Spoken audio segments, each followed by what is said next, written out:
Salam kerahiman. Hari ini kita ketemu lagi dalam tema Aku Haus. Dan sesi yang ke-11 ini dengan judul Yesus mau mengajar kepada Suster Faustina bagaimana untuk menderita. Kita mulai ya.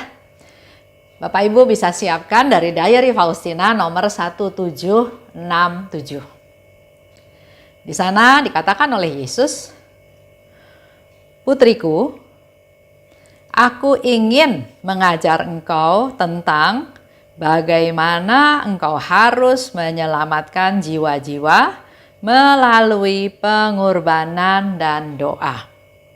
Hari ini Yesus ingin mengajar Suster Faustina untuk menyelamatkan jiwa-jiwa dengan cara pengorbanan dan melalui doa. Lewat doa dan penderitaan, engkau akan menyelamatkan lebih banyak jiwa daripada yang akan diselamatkan oleh seorang misionaris melulu lewat pengajaran dan khotbah-khotbahnya. Jadi memang para imam, para misionaris, ya, kaum religius mewartakan firman Tuhan. Dia bisa mengajar, dia bisa berkhotbah dalam homili, dalam perayaan Ekaristi, tapi jumlah yang dicapai itu tetap lebih sedikit. Yesus katakan kalau mau dapat lebih banyak jiwa-jiwa untuk dapat diselamatkan, maka Yesus minta pada Suster Faustina untuk melakukan atau untuk menyelamatkan jiwa-jiwa dengan cara berkurban, dengan cara berdoa, dengan cara menderita buat mereka. Aku ingin, dikatakan lagi oleh Yesus ya, menyaksikan dirimu sebagai kurban. Yesus mau Suster Faustina mengorbankan dirinya. Suster Faustina jadi kurban, terdorong oleh cinta yang bernyala-nyala, yang baru kemudian akan tampak berbobot di hadapanku. Nah, kita manusia di dalam hidup kita sehari-hari, suka nggak suka, sering juga mengalami penderitaan. Contoh ya, tahu hujan besar, kita jalan-jalan di luar, pakai baju tipis, nggak pakai payung, berlama-lama kehujanan, terus pulang sakit. Apakah kita menderita? Penderitaan itu bukan karena kita melakukan hal yang baik, tapi kita sengaja kehujanan biar menderita. Ya. Nah, hal yang lain, contohnya lagi. Kita berusaha untuk kalau mau nyebrang jalan, kita berusaha lihat ke kiri ke kanan. Kalau sudah safe, kita nyebrang. Betul kan? Tapi tanpa diduga ada orang yang naik motor, yang baru belajar, yang tidak bisa merem, tiba-tiba nabrak kita. Dan kita jatuh, kita terluka. Menderita, sakit. Ya. Nah, apa reaksi kita? Marahin orang itu karena dia belum bisa nyetir motor kok. Nyetir motor di jalanan, kita tegur dia, kita marahin dia karena dia melakukan kesalahan kepada kita, sehingga kita menjadi rugi, menjadi sakit, menjadi harus masuk rumah sakit, atau kita belajar memaklumi, mengampuni, memaafkan. Nah, di sini kalau kita bisa belajar memaafkan, maka melalui penderitaan yang aku alami, disitulah terjadi apa yang Yesus minta. Aku ingin engkau menjadi kurban. Aku ingin engkau menderita untuk keselamatan jiwa-jiwa. Kalau dikaitkan dengan Suster Faustina, pasti dia menderita untuk menyelamatkan orang berdosa. Contoh ya, ada satu cerita. Ini dalam masa pandemi ya. Ada suami istri. Suaminya selingkuh, hidup dengan wanita lain. Akhirnya si istri bilang, ya sudah, kalau kamu mau hidup sama wanita lain, sudah kita udahan. Memang tidak putus, tidak cerai secara resmi, tapi ya sudah mereka hidup masing-masing. Yang suaminya pergi sama perempuan lain, sama perempuan peliharaannya dia, ya si istri hidup dengan anak-anaknya, dia bekerja, membanting tulang untuk membesarkan anak-anaknya. Sekian tahun berlalu, tidak ada masalah apa-apa. Tapi di masa pandemi seperti sekarang ini, tiba-tiba suaminya kena COVID. Suaminya kena COVID, sesak napas, otomatis yang tadinya dia memisahkan diri, akhirnya dia memberitahu kepada anaknya bahwa dia sakit. Nah, dengan begitu rendah hatinya, si istri ini meminta anaknya supaya mengurus si suami bisa masuk rumah sakit, supaya bisa mendapat oksigen karena dia sudah mulai sesak napas. Dan yang lebih luar biasa lagi, dia hubungi saya. Dia bilang, Bu Esther, tolong doain suami saya. Saya tanya balik, masih ada suaminya? Karena kan selama ini sudah pisah, sudah tidak pernah bercerita tentang suaminya. Tapi terus dia bilang, ya suami saya biar bagaimanapun kan masih namanya suami. Dia bilang, kasihan sekarang lagi sesak napas. Jadi saya minta bantuan Ibu Esther juga mendoakan dia supaya dia bisa sembuh. Oke, saya udah senang ya. Terjadi pengampunan, terjadi rahmat pengampunan mengalir pada suaminya. Tapi karena dalam beberapa hari tetap kondisinya masih kurang bagus, jadi saya tanya, suami kamu sudah terima sakramen perminyakan belum? Suami kamu orang Katolik kan? Dia bilang, bukan Bu, suami saya Buddha. Oke, kalau gitu nggak apa-apa, kita tetap berdoa. Yang penting kamu belajar mengampuni dia. Oh sudah Bu, kan Ibu Esther ngajar terus dalam komunitas, selalu bilang ampuni, ampuni. Karena memang Bu, kalau saya nggak ampuni dia, yang sakit saya. Tapi dengan saya bisa mengampuni dia, saya plong, saya gembira, saya sukacita. Bahkan sekarang saya bisa bilang sama suami saya, kalau kamu nanti sudah sembuh, kalau kamu nanti mau pulang ke rumah, saya buka pintu, saya terima. Luar biasa ya, melalui peristiwa yang terjadi rekonsiliasi. Terjadi di mana si istri yang menderita ini, dia menerima penderitaannya, dia serahkan pada Tuhan, dia dapat kekuatan dari Tuhan untuk mengampuni dan dia penuh sukacita. Lanjut. Aku ingin, Yesus katakan, menyaksikan dirimu sebagai kurban. Tapi terdorong oleh cinta yang bernyala-nyala. Seperti yang tadi dikatakan oleh teman saya. Bukan karena terpaksa, tapi memang dia punya kasih. Dia bisa mencintai suaminya yang bersalah, yang berdosa. Dia sudah ampuni dia, bahkan dia menawarkan diri. Kalau kamu mau, kamu boleh balik ke rumah. Dan dikatakan oleh Yesus yang baru kemudian akan tampak berbobot di hadapanku. Kalau kita melakukannya dengan sukacita, dengan dasar kasih, maka disitulah Tuhan lihat perbuatan teman saya ini berbobot. Ada gunanya, ada manfaatnya, ada harganya di hadapan Yesus. Engkau harus menghampakan diri, digiling lembut, dan hidup seolah-olah sudah mati dalam relung hatimu yang paling rahasia. Itu yang diminta oleh Yesus kepada Suster Faustina. Harus menghampakan diri. Jangan berpikir saya disakiti. Kalau ambil contoh tadi istri tadi ya. Saya disakiti, saya dihianati. Saya sudah begitu mengasihi suami saya tapi suami saya enggak setia sama saya. Suami saya selingkuh misalnya ya. Tapi Yesus bilang engkau hampakan diri. Hampakan diri. Dan kalau di sini Yesus katakan engkau digiling lembut. Jadi Suster Faustina itu sudah bukan saya lagi, tapi bahkan Yesus bilang engkau akan digiling lembut. Digiling ya, dari tadinya utuh besar digiling.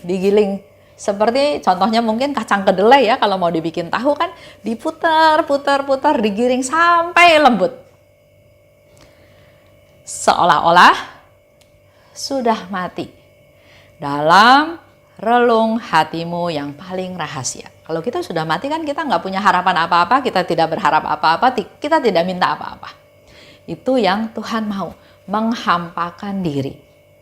Engkau harus dihancurkan dalam lubuk tersembunyi, di mana mata insani tidak pernah melihatnya.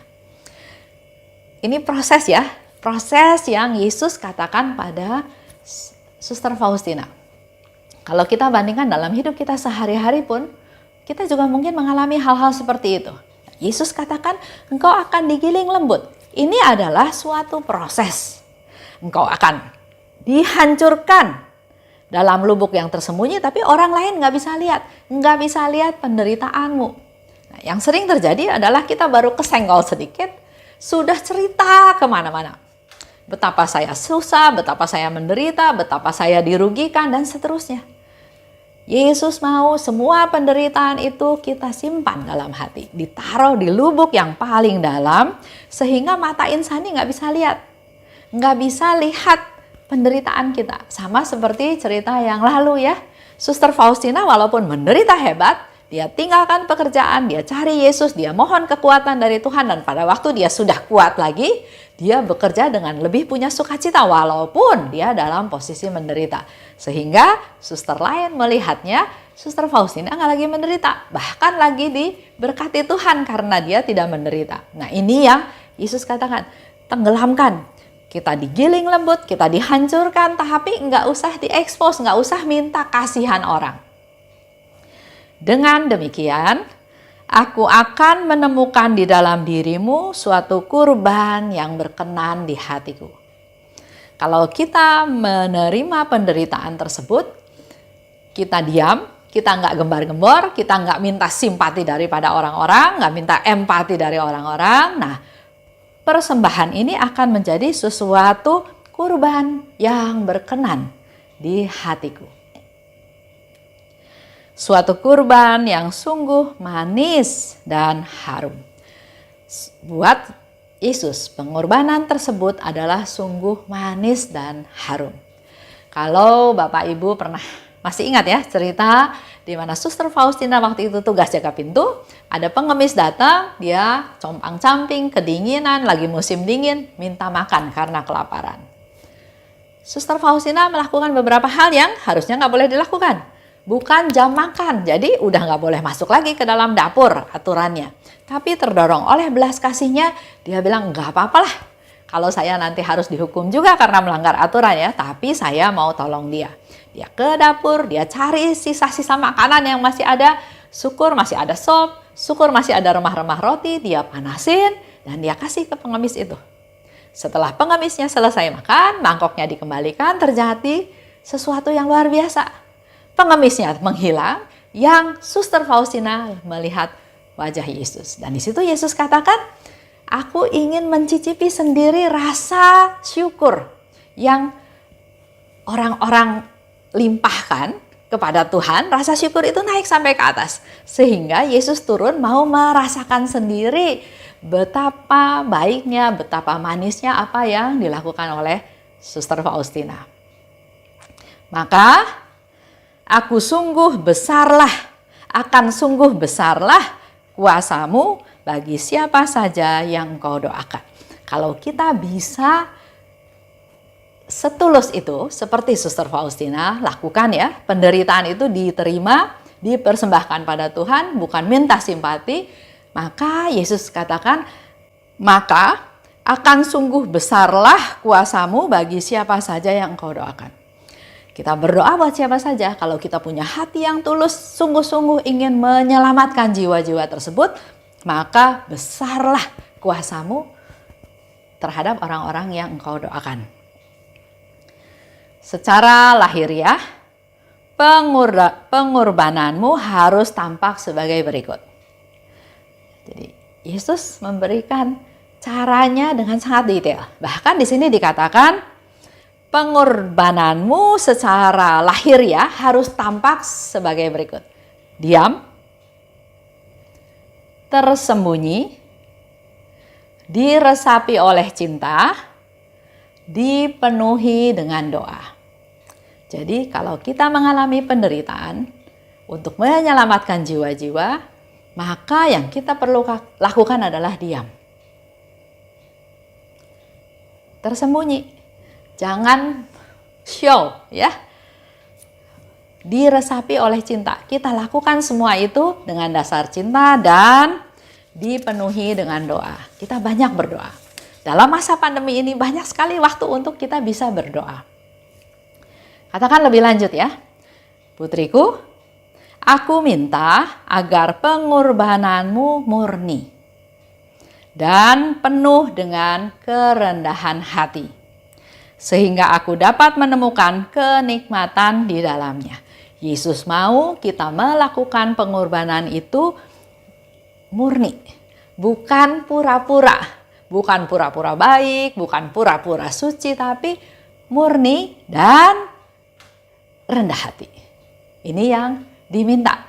Kadang kan kita misalnya menolong orang, ada orang susah, kita tolong dia, tapi kita tolongnya sambil marah-marah, sambil menegur, sambil menghakimi, sambil menuduh. Itu udah jelas nggak berkenan pada Tuhan. Tuhan mau kita menderita dasarnya murni dan juga rendah hati. Aku tidak akan menahan rahmatku sehingga engkau dapat memenuhi apa yang ku minta darimu. Jadi dalam hal ini kalau ada di antara kita bilang, wah nggak bisa Tuhan, penderitaan saya terlalu berat, saya nggak sanggup Tuhan, saya nggak mampu Tuhan. Di sini Tuhan Yesus hari ini menjawab, aku tidak akan menahan rahmatku. Jadi kalau kita punya tugas tertentu dari Tuhan, Tuhan Yesus bilang, aku tidak akan menahan rahmatku. Aku akan memberikan rahmat tersebut, sehingga engkau dapat memenuhi apa yang aku minta. Jadi kalau kita diminta sesuatu oleh Tuhan, contoh ya, mengampuni. Banyak orang sampai sekarang bilang, nggak bisa Bu Esther, saya nggak bisa mengampuni, saya mau tapi saya nggak bisa. Sering ada kata-kata seperti itu. Nah, kalau kita baca hari ini apa yang Yesus katakan, Yesus bilang, aku nggak menahan rahmat pengampunan. Kenapa nggak bisa mengampuni? Karena engkau memang egois, ego, merasa sakit hati, merasa kasihan sama diri sendiri, maka kesalahan orang itu diingat-ingat terus, maka ujung-ujungnya ya nggak bisa mengampuni.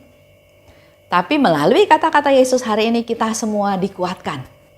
Kalau Tuhan memberi tugas, maka Tuhan Yesus tidak akan menahan rahmat sehingga kita tidak bisa melaksanakan tugas tersebut. Sebaliknya, Dia akan kasih rahmat untuk kita bisa lakukan. Jadi, kita lihat lagi evaluasi diri kita sendiri. Kita tidak bisa lakukan karena apa? Bukan karena kekurangan rahmat, karena di sini Yesus janji akan memberikan rahmat tersebut, tidak akan menahan rahmat tersebut, akan memberikan. Nah, persoalannya adalah kita terima nggak rahmat tersebut? Kita mau pakai nggak rahmat tersebut? Lanjut ya. Kini aku akan mengajar engkau mengenai apa yang akan menjadi wujud kurbanmu dalam kehidupan sehari-hari. Yesus terus membimbing ya. Aku akan mengajar engkau mengenai apa ya wujud kegiatan kita sehari-hari. Untuk menjauhkan engkau dari segala macam hayalan. Hendaknya engkau menerima segala pengorbanan dengan penuh cinta. Nah, ini salah satu dasar. Kalau kita mengalami suatu penderitaan, maka terimalah penderitaan tersebut menjadi suatu pengorbanan, tapi diterima bukan dengan bersungut-sungut, bukan dengan marah, bukan dengan kecewa, tapi dengan penuh cinta. Tuhan kasih, ya sudah, terima. Karena pasti Tuhan punya maksud, Tuhan pasti punya tujuan. Mengalami sesuatu, belajar menerima. Dan menerimanya dengan penuh cinta. Jangan berkecil hati. Kalau hatimu sering mengalami penolakan dan ketidaksenangan sehubungan dengan pengorbanan itu, seluruh kekuatan kurban itu ada pada kehendak. Nah, tadi ya, seperti saya juga katakan, kalau kita ditolak, kalau kita tidak disenangi, terus reaksi kita apa? Kita mau berbuat baik, orang menolak. Enggak, saya nggak mau terima kebaikan kamu. Terus kita lakukan apa? Ya sudah, saya juga memang nggak usah baik sama kamu. Saya masih bisa baik sama orang lain. Nah, kalau penolakan itu kita reaksinya adalah seperti itu, kita nggak dapat hasil apa-apa. Tapi melalui penolakan, melalui ketidaksenangan orang, di situ dikatakan seluruh kekuatan kurban itu ada pada kehendak. Kita punya kehendak nggak? Kalau kita mau punya kehendak untuk berbuat baik, jangan peduli dengan respon orang. Mau dia responnya baik, mau responnya nggak baik, kita tetap punya prinsip, punya kehendak untuk berbuat baik. Itulah dasar dari semua. Prinsipnya, dasarnya adalah kehendak. Jangan karena reaksi orang. Saya berbuat baik karena reaksi orang. Saya nggak berbuat baik karena orang juga bereaksi terhadap saya seperti ini, seperti itu. Bukan ya? Jadi apa yang kita mau lakukan dasarnya adalah pada kehendak. Perasaan-perasaan yang menentang pengorbanan itu akan meningkatkan nilainya di mataku. Dan sama sekali tidak akan merendahkannya. Kalau kita mengalami suatu penderitaan, pasti ada juga perasaan-perasaan, kenapa ya saya harus menderita? Misalnya contoh, suami istri. Suaminya selingkuh, istrinya bilang, kamu selingkuh. Untuk kali ini saya ampuni kamu, tapi untuk yang kali lain saya nggak bakal ampuni kamu. Suaminya minta maaf, suaminya bilang, iya saya tidak lakukan lagi. Besok-besok dia lakukan lagi. Dan kembali lagi dia minta maaf lagi sama si istrinya. Istrinya lama-lama berpikir, harus sampai berapa lama saya memaafkan dia? Berarti dia kan tidak setia, berarti dia tidak ada usaha, berarti dia tidak sungguh-sungguh mau bertobat. Nah, ada juga dalam perasaan, iya ini suami nggak bener, suami ini nggak bisa dimaafkan terus, harus dihukum, harus dibikin malu. Kalau dia lagi selingkuh, biar ketangkep, biar ketahuan, biar orang tahu bahwa dia itu suami nggak betul. Atau bahkan lapor polisi supaya ditangkap di polisi atau macam-macam cara. Nah, ada godaan-godaan, ada perasaan-perasaan yang menentang untuk kenapa saya harus berkurban terus, kenapa saya harus selalu di posisi yang dirugikan. Nah, melalui perasaan-perasaan yang menentang pengorbanan itu akan meningkatkan nilainya di mataku, kata Tuhan. Dan sama sekali tidak akan merendahkannya. Jadi kalau ada godaan, ada perasaan-perasaan yang ingin menentang, Bapak Ibu jangan langsung merasa, aduh saya gagal, saya berdosa. Justru dalam hal ini kita diuji. Dengan pertentangan tersebut, dengan perasaan-perasaan yang menentang tersebut, kita bisa olah, akhirnya kita bisa menyimpulkan, saya tetap mau mengikuti firman Tuhan. Saya tetap mau mengampuni. Karena Yesus katakan mengampuni berapa kali? 70 kali 7 kali. Nah, dengan adanya pergumulan tersebut, maka nilai iman kita akan meningkat. Ketahuilah bahwa tubuh dan jiwamu akan sering berada di tengah api. Yesus katakan seperti ini kepada Suster Faustina bukan untuk menakut-nakuti. Begitu pula mengatakan pada kita semua bukan untuk kita jadi ketakutan, tapi justru kita harus lebih waspada, lebih hati-hati. Jangan sampai kita masuk dalam pencobaan. Meskipun pada kesempatan-kesempatan tertentu engkau tidak merasa kehadiranku, tapi aku akan selalu menyertai engkau. Nah, ini juga sama kan? Sering kita juga dengar orang-orang yang berkeluh kesah, Tuhan nggak dengar doa saya. Tuhan nggak pelihara saya. Tuhan nggak jaga saya. Saya jatuh dan jatuh lagi. Saya terus-menerus menderita. Satu urusan belum selesai, datang lagi urusan lain. Satu penderitaan belum selesai, datang lagi penderitaan lain. Sama seperti yang ada seseorang ya bilang sama saya, Bu, apakah Tuhan sedang menghukum saya? Kok sekarang kayaknya penyakit saya